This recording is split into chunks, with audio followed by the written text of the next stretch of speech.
Vera Renczi, aka the Black Widow or the Chatelaine of Berkerekul, was a Romanian serial killer. She is infamously known for being one of the most prolific female serial killers in history. Vera's life story can be only rivaled to a horror tale. It's so ghoulish that many claimed it's too surreal to be true. She was nicknamed the Black Widow because, like the arachnid with the same name, she too had the habit of killing her lovers. Until today, many details about Vera's life remained unknown, such as the date of her birth, marriages, arrest, conviction, incarceration, and death. Vera's murders took place mostly in the 20s and occurred mostly in Berkerekul, former Yugoslavia, present-day Serbia, which now is known by Zrenjanin. Despite her confessions, there are no proofs to substantiate her claims. Some people even argue that Vera Renczi is nothing but a legend created by locals. Even the photos used in this video have already been disputed as not belonging to the real Vera Renczi. The only substantial proof that Vera actually existed is an article published in a newspaper, the Danville Bee, in May of the year 1925. The publication of this article would coincide then with the time of her arrest. Vera Renczi was born in Bucharest sometime at the turn of the 20th century. It is believed to be in the year 1903, but this date is unconfirmed. Many suggested a more accurate date would be in 1895 due to her having been able to cause so much harm in such a short time span.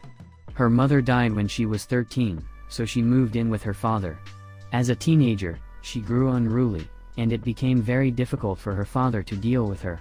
Vera would frequently run away with one of her many boyfriends, most of them much older than her. She was described as having an obsession for male attention, a pathological possessive behavior, and extremely suspicious and jealous nature. Vera's first victim was her first husband, Karl Schick. She was in her early 20s when she married him, and not long after, she had her first son Lorenzo. Like many of her boyfriends before, Karl was many years her senior. Karl Schick was a wealthy Austrian banker. While he was at work, Vera would look after the house. Vera grew extremely suspicious Karl was seeing another woman, so one day, in a rage, she poisoned his dinner with arsenic. Karl Schick disappeared mysteriously without leaving a trace. To explain his disappearance, Vera told everyone Karl had run away with another woman and had abandoned her. A year later, she started saying to friends and family that Karl had died in a car accident. Not long after, Vera married for the second and last time. This time to a man nearly her age. It was a problematic relationship from the beginning. Vera started again suspecting her new husband was also being unfaithful to her, and a few months later after the marriage, he too disappeared. Vera told everyone her second husband had also abandoned her for another woman, and a year later, she told everyone she had received a letter from him saying he would never return. After her second husband, she had multiple affairs with men of different statuses and positions. Some of these affairs were in secret with married men, while others were open relationships. Yet regardless of the marital status of her lovers, all those affairs suffered the same fate. Shortly after the beginning of the affair, Vera would start claiming they were seeing another woman, and not long after, they would mysteriously vanish to never be seen again. This would happen within months, weeks, and sometimes even within days of having started the affair. Vera's killing days came to an end when she was caught after having poisoned her last victim, a bank officer named Milorad.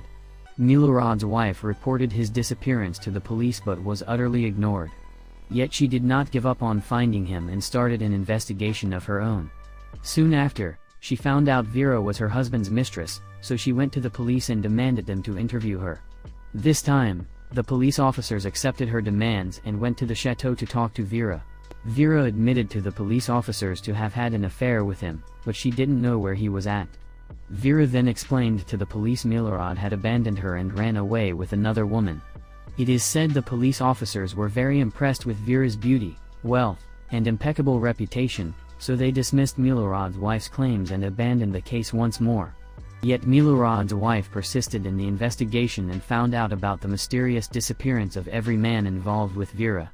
Milorad's wife returned to the police station, and started pointing out the mysterious disappearance of Vera's husbands, her son, and all the lovers known to have had an affair with her. Milorad's wife also found out a love letter sent to him by Vera and gave it to the police officers, and again she demanded from the police officers to look into the case more thoroughly. The police returned to the chateau and interviewed once again Vera. This time Vera changed her statement and denied having known Milorad. This was Vera Renczi's demise because changing her statement made her look very suspicious, and the police officers had the love letter as proof of their involvement. Police officers then returned to the chateau with a search warrant and searched the house. In the underground cellar, they found a locked room. Inside this room, they found 35 coffins, an armchair in the middle of the room, a big church candle, and an empty bottle of champagne nearby. Vera told the police that inside the coffins were deceased family members, but the police officers didn't believe in her and insisted on opening the coffins. Inside the coffins, they found several men slowly decomposing. To slow down the decomposition process, Vera had used zinc-lined coffins, which made the discovery even more bizarre. Among the deceased men were Vera's 2 husbands, her son Lorenzo, Milorad, and all the lovers Vera had in the last years. In another version of the events, and according to the original article, the coffins were replaced by big tins of zinc. Since coffins of zinc would be suspicious and very expensive to acquire, this version of the event seems to be more realistic. It is believed that the tins of zinc morphed into coffins due to the retelling of the story. In this version of the events, Vera wrote the name of the individuals on the labels, the time of death, and the length of time they were lovers. Which makes the story even more morbid than the previous one. After the arrest, Vera confessed to having poisoned all of them with arsenic. She then explained she killed them because they had been unfaithful to her, or their interest in her had decreased. Quote, "For I know that tomorrow they would run after another woman. So I said to myself they had better sleep quietly in my cellar without having to excite themselves." Unquote. Vera also confessed that on occasion she would descend to the basement to drink champagne surrounded by all her former lovers. When the police asked her why she had killed her son, she explained he had found out about her secret.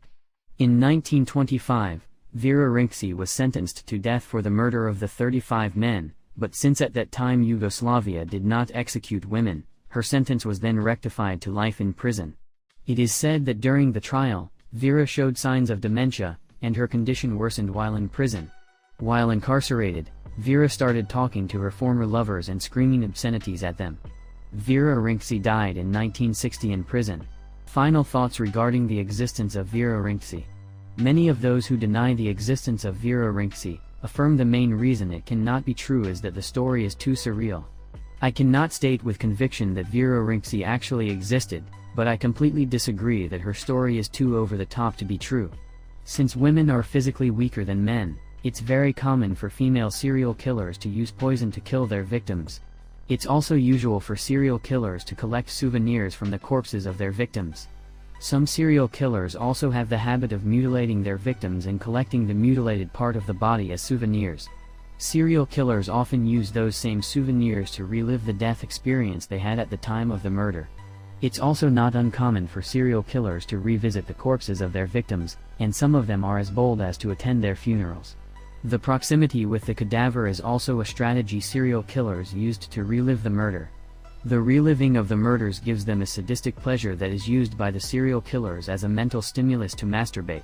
It's true that having the corpses piled up inside the cellar is a whole new level of collecting souvenirs, but very few serial killers had at their disposal the means and wealth as Vera Renczi. Edmund Kemper, for instance, decapitated his victims and buried their heads in the backyard of his house to have them near him. And if we compare Vera's behavior with the serial killer Jeffrey Dahmer, we find many similarities between them. Both serial killers murdered their lovers and keep their bodies at home. Both craved attention, and their biggest fear was to be abandoned by their lovers and left alone. I would even argue that the Jeffrey Dahmer case was more morbid because he actually fed on the flesh of their victims, and made all sorts of experiments to create a zombified obedient lover who would never leave him alone.